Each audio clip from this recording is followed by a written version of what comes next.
Hello YouTube, how are you all doing? It's really good to see you back. This is coming to you pretty much just after I have finished filming the Polynesia playthrough. So this is our fifth one.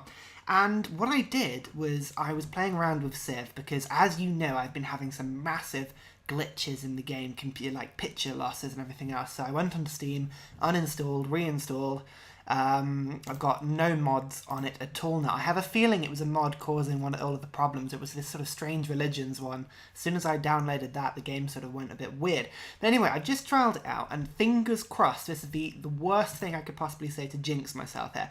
But I've stuck everything back on high, and it appears to be working a lot quicker than it has been. So fingers crossed, we will be okay.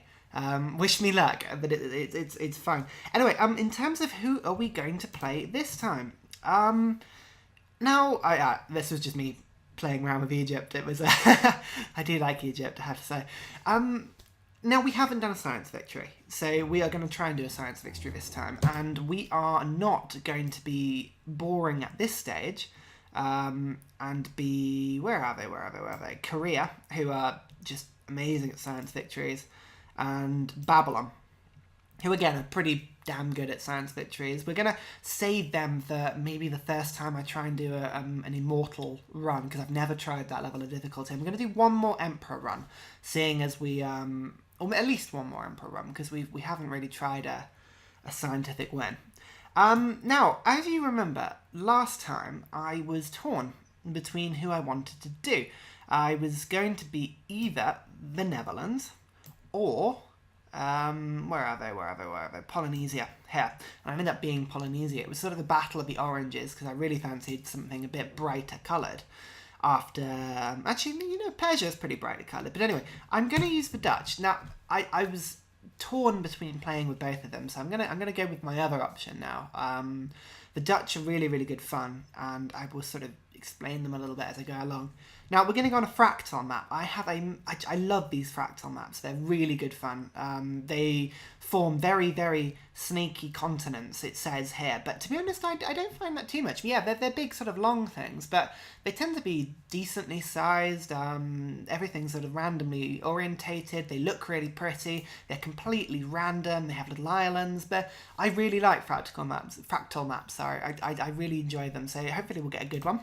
We are going to try this time on a small map again, just to see if it works. Fingers crossed, we should be a lot quicker than we were last time. Standard again. Emperor difficulty. Let's just check what's going on here. Wonderful. So we're going to go for a science victory with the Netherlands. Fingers crossed. Fingers crossed it should be okay. Sorry, I don't know why this keeps coming on as my default policy saving and promotion saving. It's just little things that you can change. Okay, cool. Right, should we give it a go? Yeah, let's start. So the Dutch are one of my favourite Civs, probably along with Inca, Egypt, and the Celts, I'd say, probably as my top four. A weird selection there. But the reason I like the Dutch, mainly, is the polder. Now, the polder is a unique improvement that I think gives 3 extra food to any tile that it can be built on. So it's like a super farm. But it can only be put in special places. So the Dutch start with a plains, I think it's plains, preference. Or is it grasslands? One of the two. Whichever one comes with a likelihood of getting marshes. Now, marshes are normally pretty useless tiles. You have to get bronze working to clear the marshes with most civs and sort of continue from there.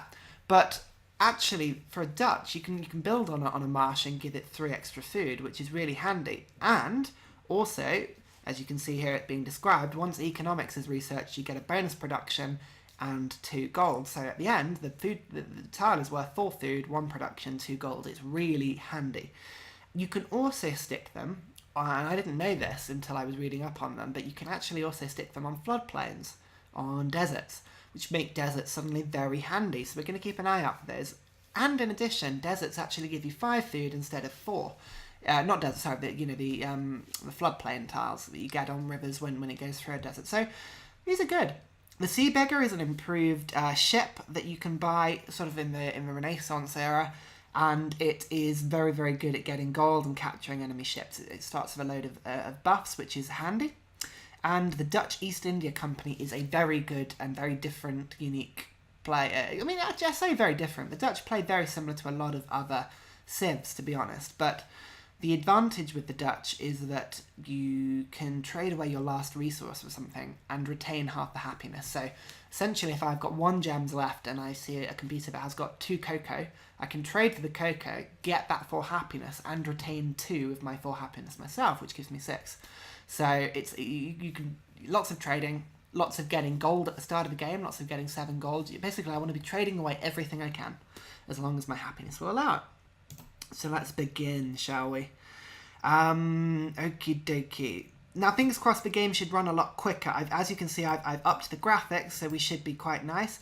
And already you can see that we've started and we can see marshes and floodplains. So really, this is quite a nice little start for us. We've got at least 1 floodplain tile here. We have been put in a basin of sort of tundra and mountains. You can see these 2 mountains here. I'm just trying to think, is it better to move my city? Yeah, to here. There we go. I did that by accident. I didn't mean to do that. Oh, well, that makes my decision for me. I was going to say I could put my city here, and it means I can get an, what do they call it? Sorry, you get it in astronomy. It's a, oh my god, what do you call it? Complete and utter brain freeze. 1 second. Sorry, YouTube. You can get an observatory. There we go, 50% extra science from being next to a mountain. So that'll help our science victory immeasurably. So let's go and have an explore. You can see here there's a ruin that's just been started next to us. Wonderful. Now, hopefully, the computer will run a lot quicker than it has been doing. I think one of the mods that I downloaded had caused some sort of glitch. I don't know whether that's a fault on my part, I didn't download it properly, or I don't know if it's a fault of the actual mod, so please don't take anything I say as law.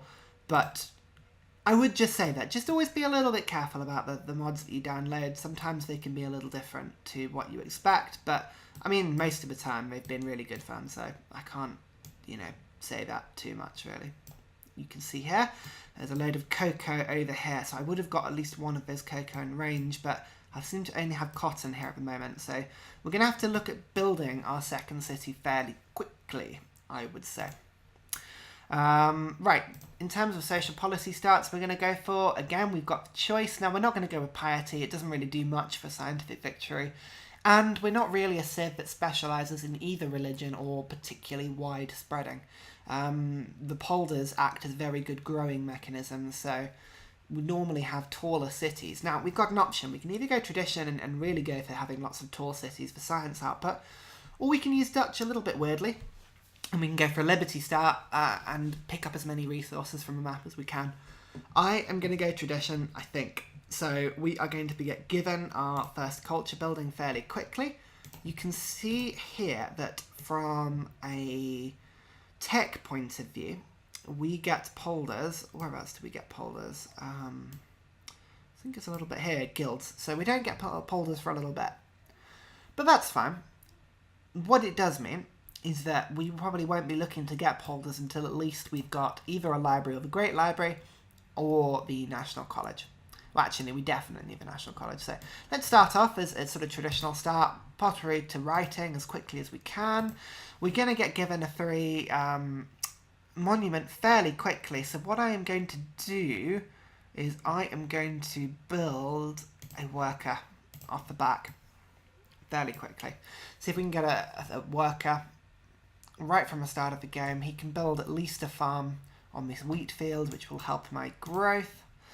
Okay, this warrior is going to just sort of keep walking over here. Okay, I'm just going to use this warrior to explore around the sort of the surrounding area that I've got, see what's sort of around me, but I'm not going to take him too far out, to be honest. It's not worth it leaving my city exposed, especially if I've got an early game worker, so we'll see how that goes.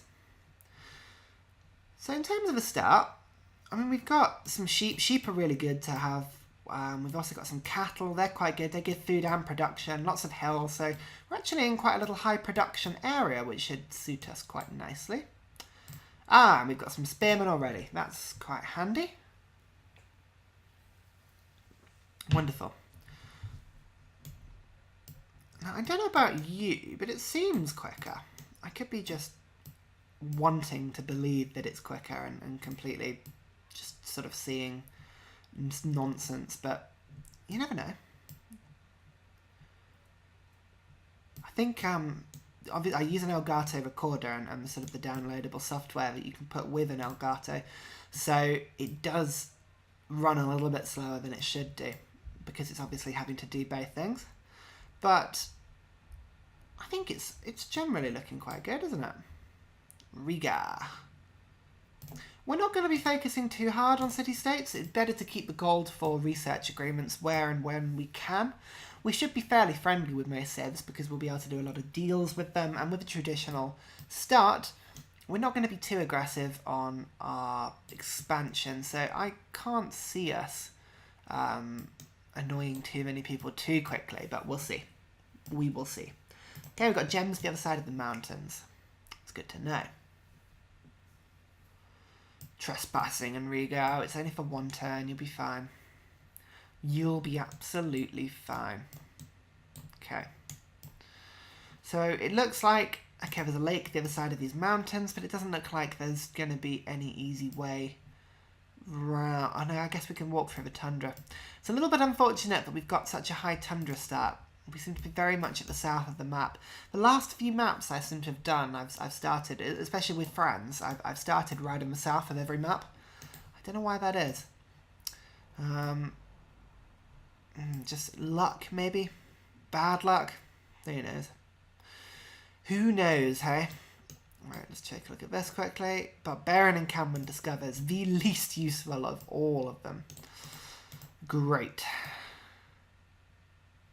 At least I got an upgrade, I guess. But to be honest, a free tech would have done me better. Getting writing really early.